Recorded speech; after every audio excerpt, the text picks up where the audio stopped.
Trolley ব্যাগে লুকিয়ে গাড়িতে গাঁজা পাচার। দুর্গাপুরে গ্রেপ্তার 4 জন।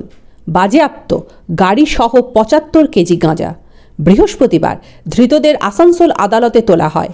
ধৃতরা হল দুর্গাপুরের রামকৃষ্ণপল্লীর ভরত কুমার জয়সওয়াল, মুর্শিদাবাদের রানীনগরের আনাউল ইসলাম, দিলদার মণ্ডল ও আব্দুল খালেক শেখ। রানীনগরের 3 জন ওড়িশার বারবিল থেকে ট্রেনে গাঁজা চাপিয়ে ধানবাদ হয়ে দুর্গাপুর স্টেশনে নিয়ে আসে।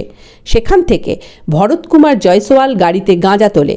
সেই গাঁজা নিয়ে গাড়িতে করে 4 জনে মিলে রাতুরিয়া অঙ্গদপুরের রাস্তা ধরে ওয়ারিয়ার দিকে যাচ্ছিল। সেখানেই পুলিশ তাদের পাকড়াও করে।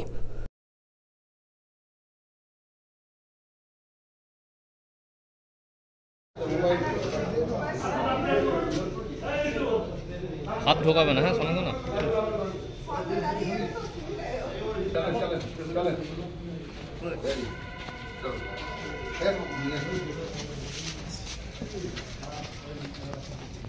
এখানে চাপ গুনগুনে চাপবে গুনগুনে বাবা ইয়ে করে আগে মালগুলো চাপাও ভেতরের মধ্যে যাওয়া